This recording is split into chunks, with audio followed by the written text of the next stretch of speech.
Iran ने फैसला कर लिया है कि वो अमेरिकी हमले के जवाब में स्ट्रेट्स ऑफ हॉर्मूज को बंद कर देगा। लेकिन अक्सर हम स्ट्रेट ऑफ हॉर्मूज के बारे में सुनते हैं और ईरान की धमकियां भी सुनते हैं, लेकिन इसकी अहमियत क्या है? हमें समझना बहुत जरूरी है कि स्ट्रेट ऑफ हॉर्मूज दुनिया के तेल और गैस का चोक पॉइंट है। और हमें यह भी समझने की जरूरत है कि चोक पॉइंट होता क्या है। अब जोग्राफिकली हम बात करें तो हमें समझने की जरूरत है कि चोक पॉइंट वो जगह होती है इंटरनेशनल ट्रेड के अंदर जहां पे एक बहुत छोटे हिस्से के अंदर शिप्स ने गुजरना होता है और जिसे बंद बड़ी आसानी से किया जा सकता है। दुनिया की तेल का एक बहुत बड़ा हिस्सा स्ट्रेट ऑफ हॉर्मूज से गुजरता है। ये ओमान के मुसंदम पेनिनसुला, ईरान की southern coast connecting to Persian gulf and gulf Oman और अरेबियन सी इसकी जोग्राफिकल लोकेशन है। और हमें ये जो चीज याद रखनी चाहिए कि ये सिर्फ 39 किलोमीटर चौड़ा है अपने छोटे पॉइंट पे, लेकिन ये दुनिया के सबसे बड़े टैंकरों को रास्ता देता है। इसका मतलब है कि ये बहुत छोटी जगह जहां बहुत ज्यादा ट्रैफिक ने गुजरना होता है।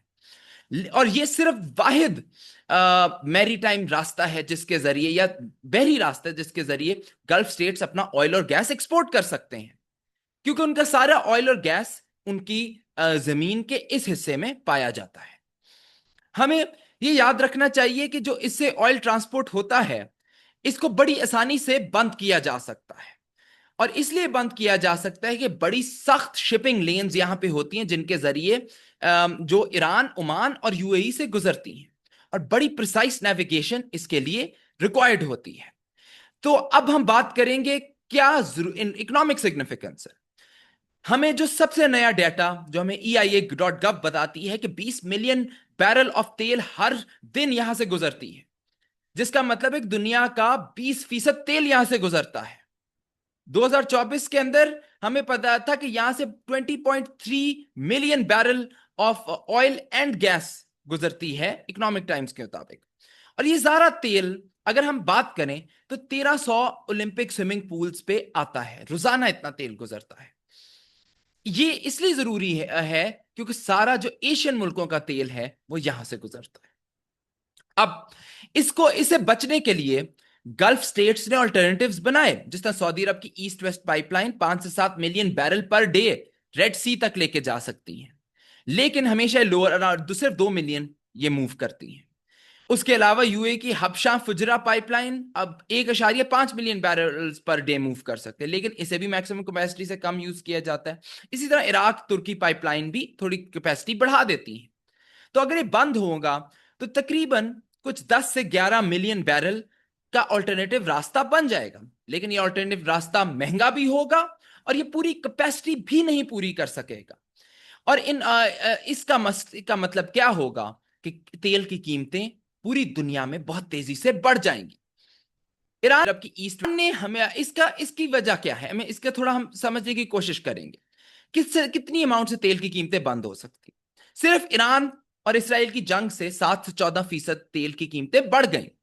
और हमारे पूरे मॉडल्स हमें बताते हैं कि अगर पूरा ब्लॉकेट ईरान इंपोज करता है तो 100 से $150 पर बैरल कीमत तेल की बढ़ जाएगी। ये एशियन मुल्कों के लिए बहुत महंगा पड़ सकता है, उनकी इकोनॉमीज के लिए और उनकी जीडीपीज के लिए। और गल्फ एक्सपोर्टर्स अपनी सारा रेवेन्यू लूज कर देंगे। और ये अमेरिका के लिए भी महंगा पड़ेगा क्योंकि तेल की कीमतें बहुत तेजी से बढ़ जाएंगी। और यही चीज है जिसको ईरान यूज करना चाहता है अमेरिका को मजीद जंग से रोकने के लिए। अक्सर औकात अब जब हम बात करेंगे ईरान इसे यूज करता है लेवरेज में, और इन्हें इस बार भी इसलिए यूज किया ताकि अमेरिका को वो कहें कि अगर तुम मजीद हम पे हमले करोगे हम तुम्हारे तेल बंद कर देंगे और तुम्हारे मुल्क की इकोनॉमी को हम बहुत बुरे बुरे मसाइल का शिकार कर देंगे। और प्रेसिडेंट ट्रंप अगर इकोनॉमी के ऑलरेडी उनके हालात खराब हैं, तेल की कीमतें और ऊपर चली गई, तो प्रेसिडेंट ट्रंप की इलेक्शंस और उनकी आने वाली उनकी पार्टी के इलेक्शंस में वो बहुत बुरी तरह नाकामी फेस कर सकते। और इसके लिए हर प्रेसिडेंट ने स्ट्रेट्स ऑफ हॉर्मूज के थ्रेट को बड़ा सीरियसली, और ईरान ने हमेशा ऐसे ट्रंप कार्ड यूज किए। लेकिन फिर हमें समझने की जरूरत है क्या ईरान के पास ये एबिलिटी है कि वो तेल की ने हमें स्ट्रेट ऑफ हॉर्मूज को बंद कर सके। ईरान ने पिछले 15 सालों में 6 तरीके लेयर्ड कर दिए हैं जिनके जरिए बहुत हद तक वो नामुमकिन बना सकते हैं कि यहां से कोई चीज गुजरे। हूथी अपने बहुत ही रुडिमेंटरी और सिंपल सिस्टम्स के साथ अगर रेड सी की लेन्स बंद कर सकते हैं, तो स्ट्रेट ऑफ हॉर्मुज में ईरान उनसे बहुत ज्यादा ताकत उनके मुकाबले में रख सकता है। जिस तरह इराक ईरान वॉर के अंदर ईरान ने नेवल माइंस पूरे स्ट्रेट ऑफ हॉर्मुज में बचा दिए, जिससे बहुत टैंकर तबाह हुए और तेल का ट्रेड वहां रुक गई। इसलिए सबसे पहला काम ईरान जो कर सकता है वो फौरन खामोशी से तेजी से नेवल माइंस बचा सकता है।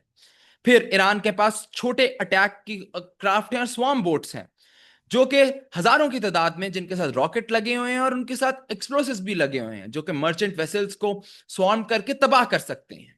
ये वही टैक्टिक्स हैं जो रेड सी के अंदर हूथीज ने इस्तेमाल की। इसके अलावा ईरान के पास सबमरीन्स और अंडर वाटर व्हीकल्स भी हैं, जिन तरह उनकी गदर क्लास सबमरीन्स माइंस भी ले कर सकती हैं और टॉर्पीडोज भी और एंटी शिप मिसाइल्स भी लॉन्च कर सकती हैं खामोशी से शिपिंग लेन्स पे। इसके अलावा ड्रोन्स, अंडर वाटर ड्रोन्स का भी ईरान इस्तेमाल कर सकता है। उसके अलावा ईरान की पूरी कोस्ट पे कोस्टल बैटरीज आईआरजीसी ने लगाई हुई है, जिसके जरिए वो एंटी शिप मिसाइल्स हजारों की तादाद में लॉन्च करके नामुमकिन बना सकते हैं शिप्स का वहां गुजरना।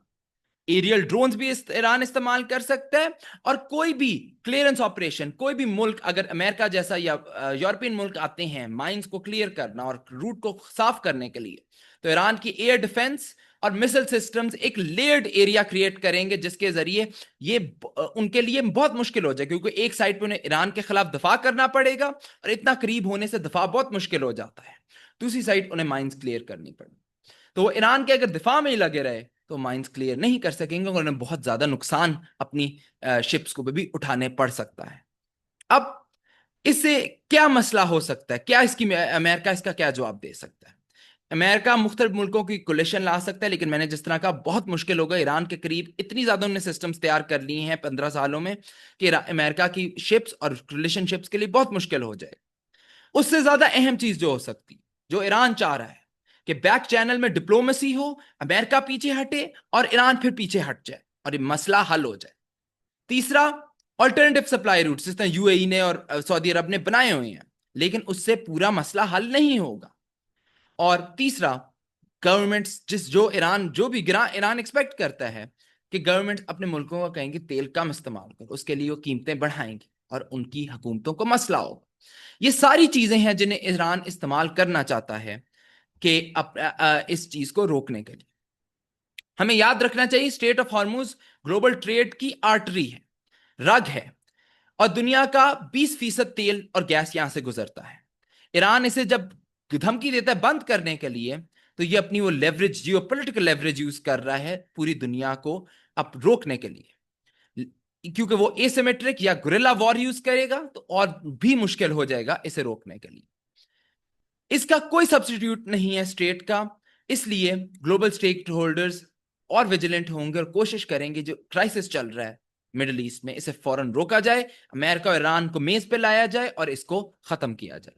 इसके साथ मैं इजाजत चाहूंगा और मिलेंगे अगली वीडियो पे। शुक्रिया।